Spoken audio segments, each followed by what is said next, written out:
chức năng là rất là quan tâm. Riêng đối với Việt Nam. Bat Giang is his hometown.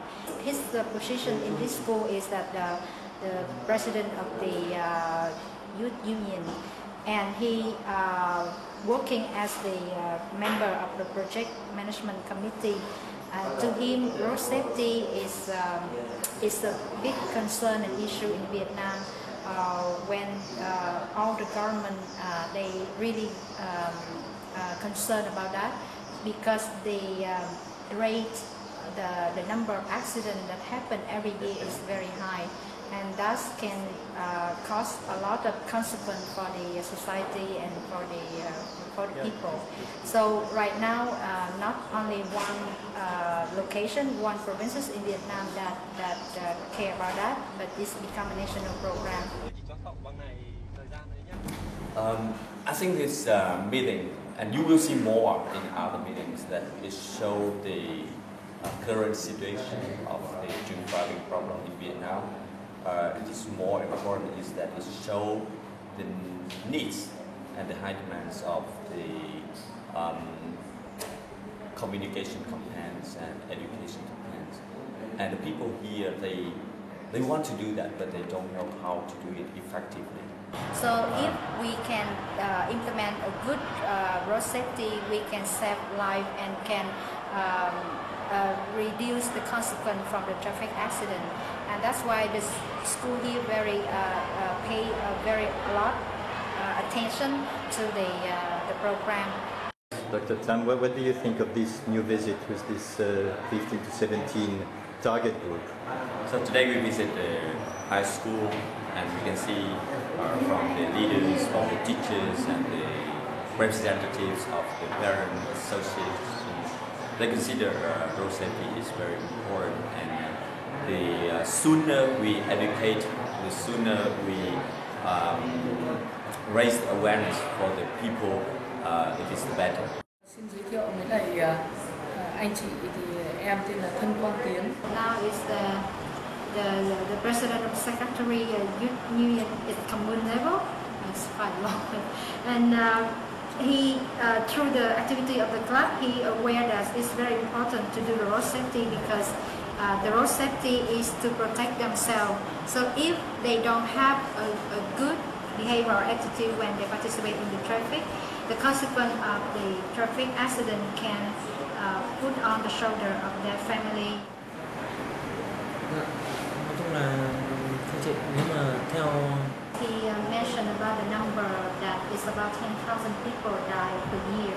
So with that rate of traffic accident, is really the problem that become the alarm for the country.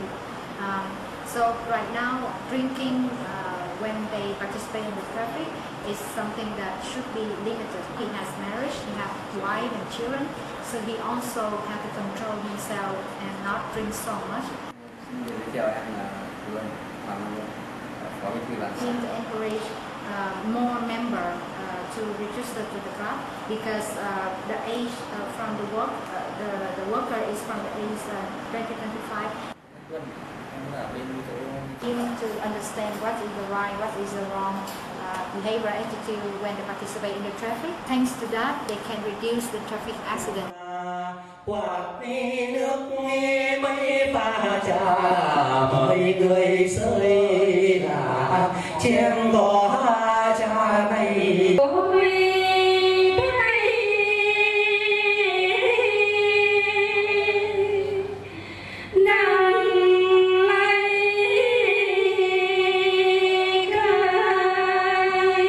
Đảm bảo trật tự an toàn giao thông. Kính thưa quý vị, được sự đồng ý của Ủy ban An toàn giao thông. Dear guests, dear colleagues, dear friends, thank you for being with us today to launch the project Safe Roads for Youth in Bat Giang. Of course, the main point will be for me the same cooperation between all the actors, meaning Handicap International, PTSC, people committee members, and all the companies like Mylene who is here today.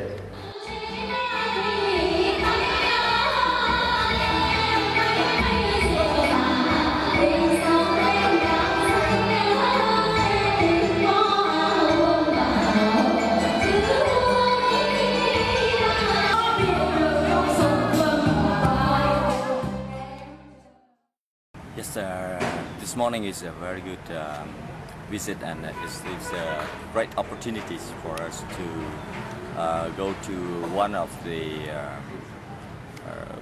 model or the most successful intervention of the Handicap International.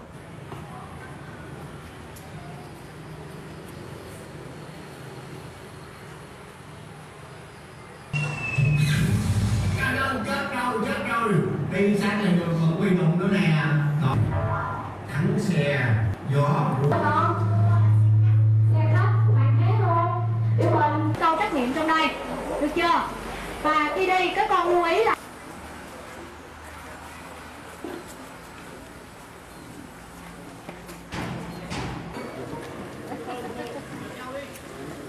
các bạn nhớ đi đúng phần đường quy định nha. Rồi mời các bạn.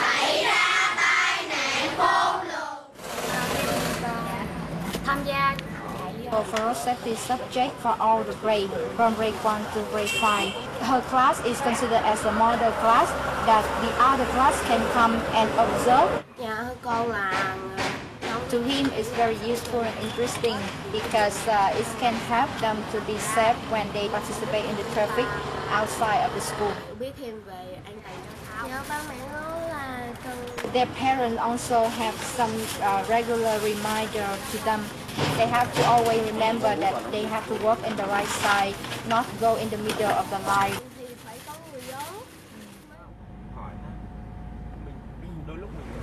The road safety parks intervention from HI were born in Ho Chi Minh in a former project that we did implement between 2003-2000. It's a tool for the teacher to bring the road safety topic into practice for the children. Alors, moi, ce que je vois comme réalité par rapport à la visite des deux sites, quelque part, avec le lancement, on a assisté à une formalisation, donc à une formalisation des accords entre Handicap International et ses partenaires. Ça veut, dans le contexte du Vietnam, ça veut dire aussi que c'est le résultat d'un long travail de négociation qui nous permet d'être là et qui nous permet d'agir.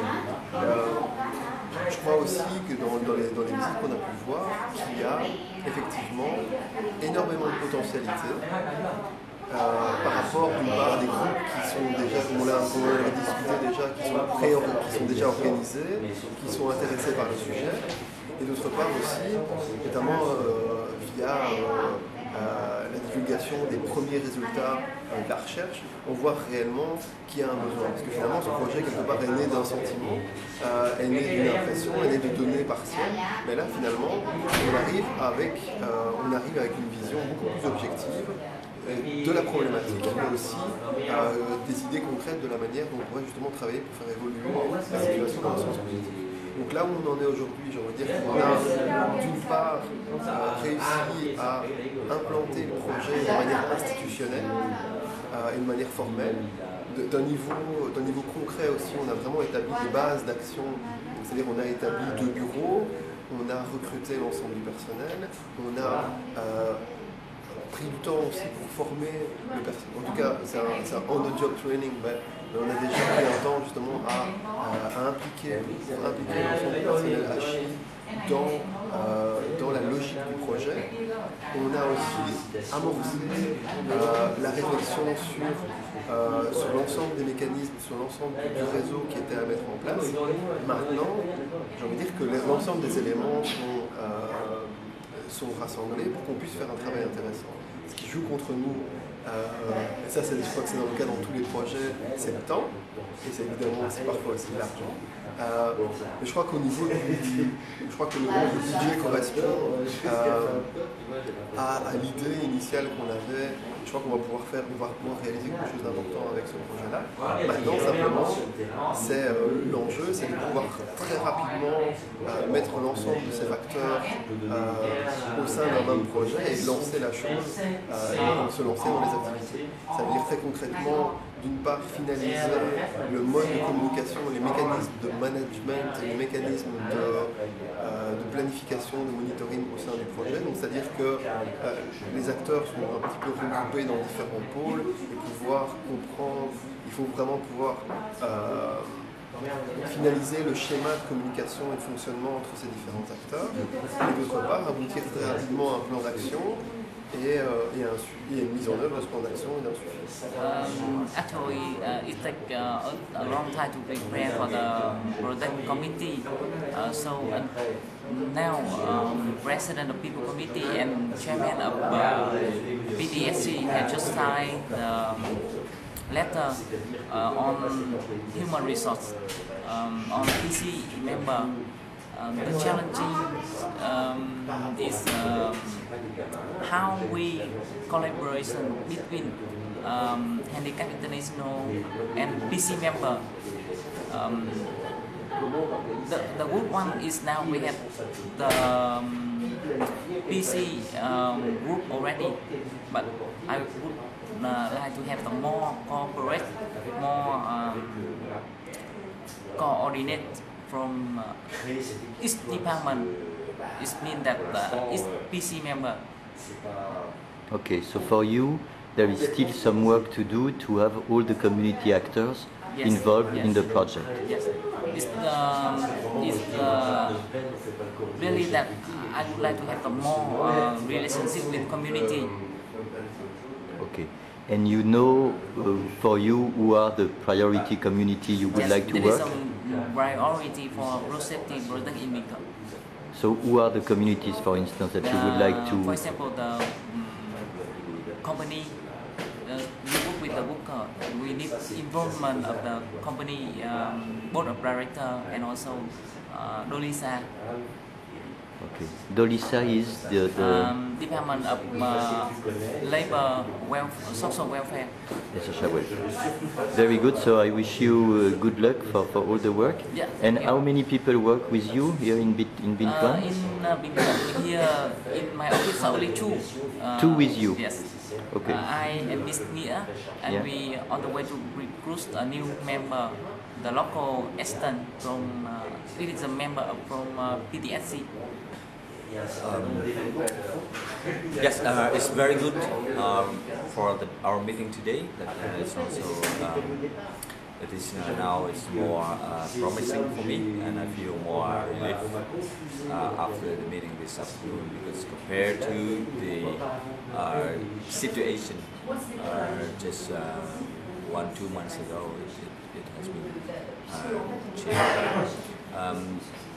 As I mentioned before, it is in Vietnam. It's the situation is quite different in North and in the South, in the way they implementing some program, as well as how they the process will be different in mobilizing the resources, especially for the project that we need multi-stakeholder to participate in this program. It's very good today that I can see more people that I did not have the chance to meet before. Yes, last time we request to meet these people, but then the answer through the Handicap International team, local team here, is not possible or something like that. This is also a lesson learned, and I will explore more and share in the report about the process. But this is also a very good lesson for this project, and can implement to other projects, is the participation of the local stakeholders in selecting the site for intervention. Because before it is the group, the Handicap International, they want to select some company, but then when we get there and the company did not show much commitment and willingness to join in the project. So today we can see the people at higher level, they already show their commitment, and also it is indicated in the documents stamped by the President of the People's Committee. This will allow us to implement the research as well as the intervention, because in Vietnam it's still quite a vertical system. If you go to work with the high school will ask their boss is the Department of Health, Education and Training, for example. So now we have the agreement from the health, the Department of Education and Training. Even after that, they will not involve us in our activities, but it will secure the participation of the system of the high school person. So I think it's we have some challenging at the beginning, but it's also give us the opportunities to explore more, to think more carefully about selecting sites, as well as help us to understand more about the local situation. Alors je suis moi extrêmement impressionné par mon séjour au Vietnam et la façon dont Handicap International en particulier a monté le projet. Je suis très satisfait en fait de l'évaluation telle qu'elle a été faite. Je crois que là on a vraiment la base pour agir. C'est quelque chose de très complet qui a été fait dans les deux provinces, de façon très scientifique, et c'est indispensable pour mener avec succès un projet de prévention. Encore une fois, donc, le Handicap International m'impressionne pour son côté très opérationnel et sa parfaite connaissance des circuits de décision ici au Vietnam. Ils ont une expertise très importante sur les questions de sécurité routière. Et voilà, je vois que le travail est immense. Donc voilà, évidemment ça fait un peu peur, je dirais, parce que l'ampleur du défi est considérable. Mais je suis en même temps très confiant avec les équipes qui sont en place, avec l'architecture opérationnelle qui est en place, avec des chefs de projet locaux dans chaque province, des équipes vietnamiennes, des équipes handicap, et tout ça m'a l'air extrêmement bien parti. Donc je suis confiant sur la réalisation de la bonne fin du projet en 2014. My name is Ngọc Anh, and I work for Handicap International as a communication officer almost for 1 year. Actually, my responsibility is to create and develop the network for Handicap International program in Vietnam.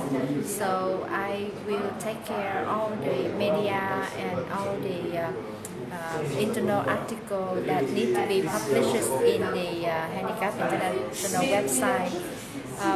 For the communication skill, normally I have to be responsible for designing all the visibility material, especially for the panel, for the leaflet, for the folder and annual report of all the projects in Vietnam.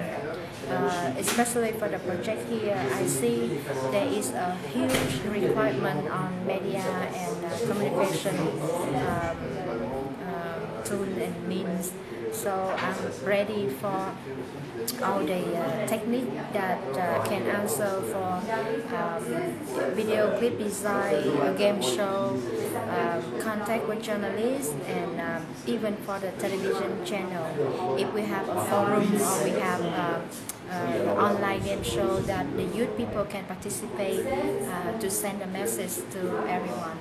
So the time that located for communication is quite a lot for this project. So I believe that with the preparation well in advance, it can help for the intervention for the youth people in both province Bắc Giang and Bình Thuận. We have seen on the roads a lot, not a lot, but some billboards on road safety prevention, some of them on drink driving. Would you say that this is something that the media here in Vietnam are interested in, or is still a difficult subject for them? it's open now. All the media, even that they're looking for a new creation into how to say the initial idea on the issue of road safety and drink driving. So it's not really difficult to make or to open the issue or the discussion about this subject. So it's quite easy, open, especially in Vietnam context. The voice of people now is getting more stronger. So all the idea can be collected, all the opinion can be reflected by picture, by media, by article.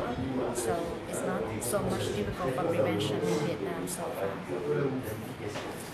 Alors cette mission se passe 3 mois après avoir signé le Memorandum of Understanding avec les deux provinces. Fin juin, on signait donc à Binh Thuan et à Bac Giang un document qui nous engageait chacun à mettre en place des activités pour réaliser le projet Safe Road for Youth. Et on a recruté à ce moment-là 2 équipes assez opposées. On a au nord un coordinateur qui est nouveau, avec une assistante qui a 3 ans d'expérience, et on a dans le sud à Binh Thuan un coordinateur qui a 4 ans d'expérience avec une assistante qui est toute nouvelle. On a rencontré ces provinces il y a 2 ans lors d'une enquête pour les sélectionner, et à ce moment-là, Binh Thuan était ressenti comme étant le comité provincial de sécurité le plus engagé. Au niveau des données, sécurité routière, accidents, les 2 provinces, Binh Thuan et Bac Giang, étaient grosso modo développées. Et vraiment, quand on est passé à Binh Thuan, on a senti le sentiment que ce comité de sécurité routière souhaitait aller jusqu'au bout avec nous dans la mise en place d'un projet.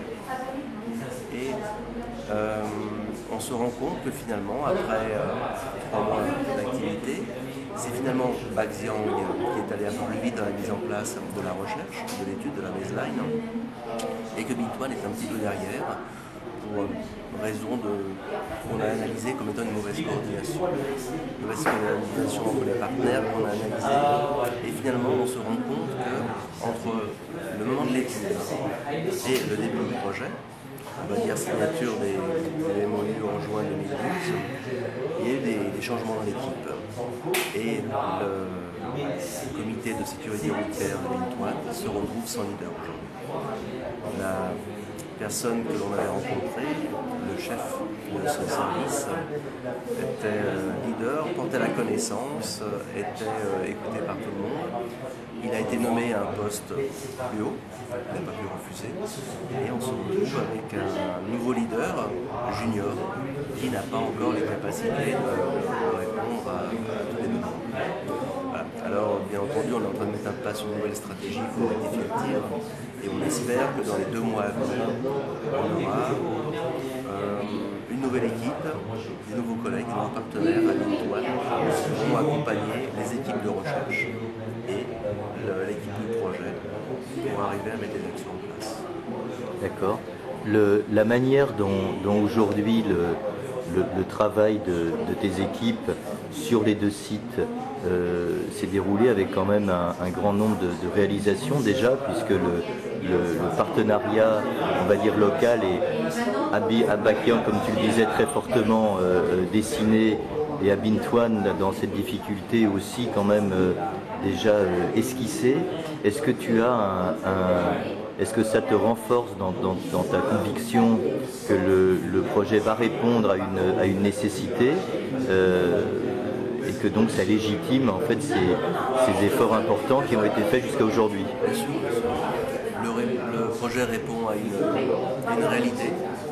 L'alcool au guidon au niveau des jeunes au Vietnam. Le projet correspond également à un agenda politique, c'est-à-dire que les cadres pour le road safety a été lancé il y a quelques temps et le gouvernement vietnamien le met en place. Il y a plusieurs provinces qui sont des provinces d'Est, avec des organisations comme WHO qui travaillent sur ce sujet, des organisations ou alors encore ICAP qui travaille précisément sur les les méfaits de l'alcool au volant.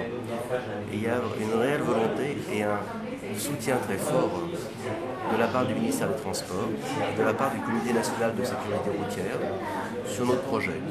Pourquoi? Parce qu'il est le projet le plus pointu et le ministère des Transports et le Comité national attendent une chose de nous, c'est qu'on leur donne les clés pour faire des campagnes de prévention de l'alcool au volant au niveau des jeunes et au niveau de la population entière, qui prendront en compte la culture vietnamienne, qui ne seront pas des produits fabriqués par des Occidentaux, qui seront vraiment des produits pensés en fonction d'études et de résultats d'études au Vietnam pour arriver à... Écoute, moi, mon sentiment sur ces 4 jours, ces sentiments sont multiples. Le premier, c'est que je suis extrêmement impressionné par la structure de Handicap International sur le terrain, et donc cette organisation extrêmement précise, extrêmement pointue, qui permet de se mettre en situation d'intervenir le mieux possible et le plus près possible du terrain. Tu rappelais l'importance de ces chefs de projet donc, dans chacun des 2 sites. On a vraiment le sentiment que non seulement ils sont impliqués dans leur projet, mais qu'ils ont aussi un soutien derrière au niveau transversal de l'organisation. La deuxième chose qui me surprend comme un visiteur occidental, c'est le pays. C'est-à-dire un pays d'un dynamisme et d'un mouvement continu, et où on perçoit, on touche du doigt la problématique du risque routier. On touche du doigt plein d'autres choses sur un pays qui est dans un développement effréné, avec encore des zones, plus que des zones de pauvreté, plus de grande pauvreté, mais donc de précarité.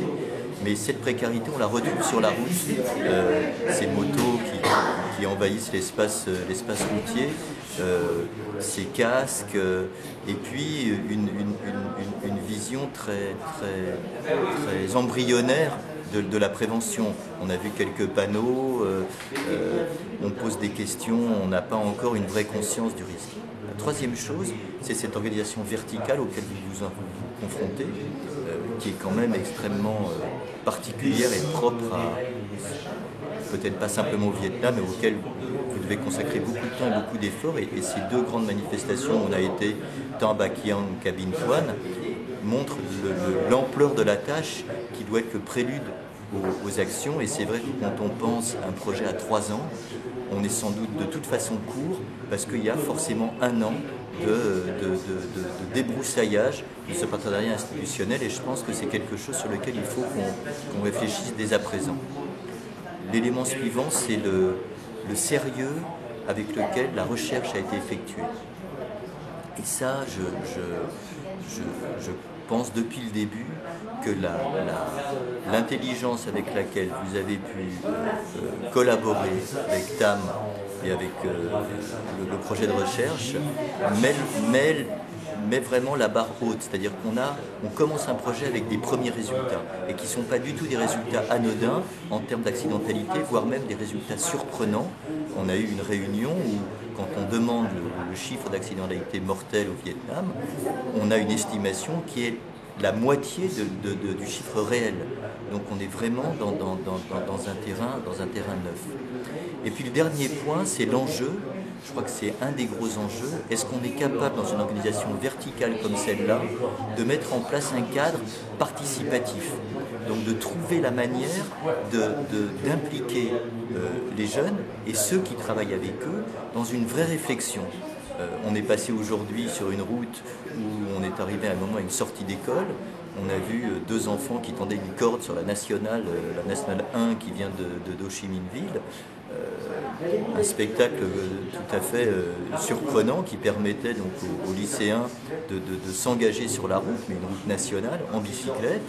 On a vu une scène non pas semblable, mais on aurait peut-être pu aimer la voir à Bac Yang, une sortie de lycée et un engagement sur la route qui se fait dans n'importe quelle condition. On voit bien là le besoin sans doute d'amener les jeunes à réfléchir sur leur environnement, et ça va être, je crois, un des enjeux pour pas arriver trop vite à une collection d'actions qu'on va faire, mais qui n'auraient peut-être pas tout le sens qu'on veut leur donner. Voilà, et je suis encore une fois, très impressionné par la structure et l'efficacité de Handicap sur le terrain, et c'est pour moi une belle confirmation. Donc pour moi, l'un des premiers points importants, c'est les résultats de la recherche, qui nous permettent de partager des résultats concrets avec les partenaires, de leur donner une image à un moment donné de la situation, et qui nous permettent justement d'utiliser ça comme dynamiseur, et de leur permettre de poser des objectifs avec eux aussi un peu plus concrètement, sans se concentrer uniquement sur les activités, mais sur le phénomène, la cause et le phénomène, le pourquoi on fait ce travail-là. Donc ça, je pense que c'est déjà vraiment un point important. Et c'est souvent le luxe qu'on n'a pas toujours le temps d'avoir et de faire dans les autres projets. Même si on a toujours un travail de baseline, la recherche n'est pas aussi de façon systématique et aussi longue, et qui ne nous donne pas un cadre de travail aussi pointu. Ça, je pense que c'est vraiment un point important en termes de partage avec les partenaires. Ensuite, ça c'est plutôt en interne. Je pense que le deuxième déclic, ça a été le travail sur la participation, qui en tout cas a permis d'éclaircir quelles étaient les priorités aujourd'hui sur le projet, qui ne sont pas tant, finalement, le Dream Driving c'est l'objectif à atteindre, mais à travers le processus de participation, pour ouvrir cet espace-là. Et ça, je pense que c'est vraiment un point qui n'était pas forcément bien installé encore au sein du projet, et qui va permettre d'ouvrir de nouvelles choses. And in this respect, I would like to thank all of you for having actively participated to this international delegation in an international spirit of cooperation, because as Philippe said, I believe that this is the only key and way to success. If we don't cooperate, no need to get up tomorrow. This is my profound belief. The third thing is, of course, I would like to thank for all the inputs. If there is one finding that I would like to share, is that I had some kind of revelation on the project. I don't see the project as I did before this week. Before, I thought it was a project, a road safety project, focusing on drink driving with some additional components being participation and being research. Now I understand that this project is first a research action project, but in the sense the research is critical and central to the project, that youth participation is critical and central to the project, and that our main job is to try to engage the young people and, more importantly, to have our local partners come along us, convince them of the relevance of engaging young people on road safety issues to make road safety actions.